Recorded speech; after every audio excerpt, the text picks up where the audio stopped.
Why the super rich seem to own almost nothing, in their own name. They've got the amazing houses, the fast cars, all the assets, but they're held in a way that's just fundamentally different from how most of us do it. So let's pull back the curtain on this incredibly powerful strategy. So what's the big secret here? I promise you it's not about minimalism. It's about a very deliberate choice to control everything, but personally own next to nothing. Why? Because the second your name is on that title, that asset becomes a big, shining target. And okay, let's get one thing straight right away. This isn't about shady offshore accounts or trying to dodge taxes. The real reason is actually much simpler and honestly far more powerful. It's about building a fortress around your assets, protecting them from all the craziness that life can throw at you. This brings us to the absolute core idea behind this entire approach. The wealthy prioritize control over ownership.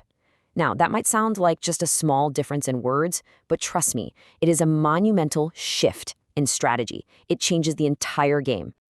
Just look at the difference here. It's pretty stark. On one side, you've got personal ownership. Your stuff is vulnerable, it's directly taxable, and yeah, it can be taken away from you. But on the other side, corporate control, well, those exact same assets are now shielded, they're managed strategically when it comes to tax, and they're working for you, not against you. So let's really dig into the problem this strategy is designed to solve. Why is holding valuable things in your own name so risky? I mean, what are you actually exposed to? Well, think about it. When you own everything personally, it's all tied directly to you. So if you get sued or go through a really tough divorce, or maybe have a dispute with HRRC, suddenly everything you own is on the table. For creditors and lawyers, it's like an open invitation. This little scenario makes it crystal clear. You've got two people, they both get sued for the same thing. Person A's car, because it's in their name, can be seized to pay up, but Person B's car, it's owned by their company. It's protected. It's the same car, same driver, but a totally different world when it comes to the outcome. So, what is this magic solution? Well, it's not magic at all, actually. It's a standard, totally accessible legal tool that we use to create what's best described as a financial firewall. See, under UK law, a limited company is its own legal person. That means it can own things, it can own money, and it can have its own problems completely separate from you. And that's the crucial point. It's a firewall. The company's problems stay with the company, and your personal problems stay with you. So, what does this actually look like in the real world? Well, properties are held in company names. Big investment portfolios are tucked away inside holding companies. Even valuable things like a brand or an online course, that's owned by a business, not the person who had the brilliant idea. Okay, so we know what the tool is, a limited company. But, understanding the tool is one thing. Knowing how to use it the right way without accidentally creating a whole new set of problems, that's the real skill. So let's look at how it's done. It really all comes down to these three massive advantages. First, you slash your risk. It's just so much harder for someone to take something that isn't legally yours. Second, tax timing. You get to decide when you take money out and pay personal tax, which gives you incredible flexibility. And third, leverage. Money can be reinvested and grow before it ever gets hit with personal tax. That just supercharges your growth.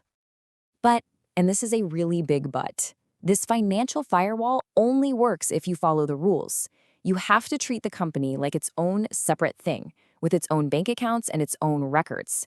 If you don't, a court could decide to pierce the corporate veil and hold you personally responsible anyway. You also have to avoid personal guarantees, get the right insurance, and try not to lump all your different assets into one single company. Okay, this is the next logical question, right? It's probably what you're thinking. You can't exactly go to Tesco and pay for your groceries with a company balance sheet. So if the company holds all the value, how do you actually get your hands on it for your day-to-day life?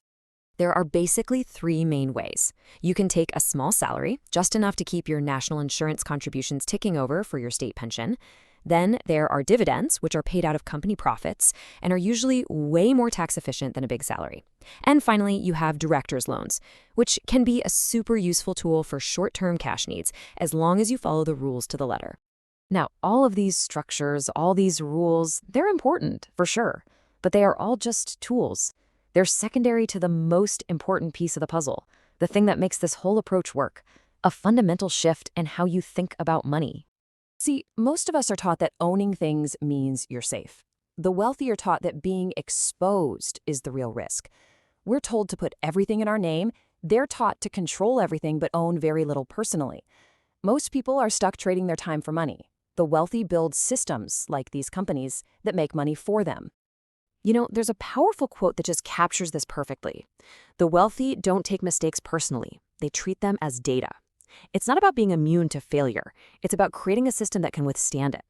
A business that fails just becomes a lesson, not some life-ending disaster that takes your house down with it. And here is the most important takeaway from all of this. This is not some secret club reserved for the super rich. Every single business owner, freelancer, or a landlord in the UK has access to the exact same tools and the exact same company laws. The difference isn't the money in your bank account. It's being deliberate and intentional about how you set things up. So I'll leave you with this one final thought to chew on. Take a look at your own financial life. Are you just collecting individual assets in your name, kind of crossing your fingers and hoping for the best? Or are you consciously building a machine, a system that protects you, helps you grow, and actually works for you? Because the answer to that question, well, it could change everything.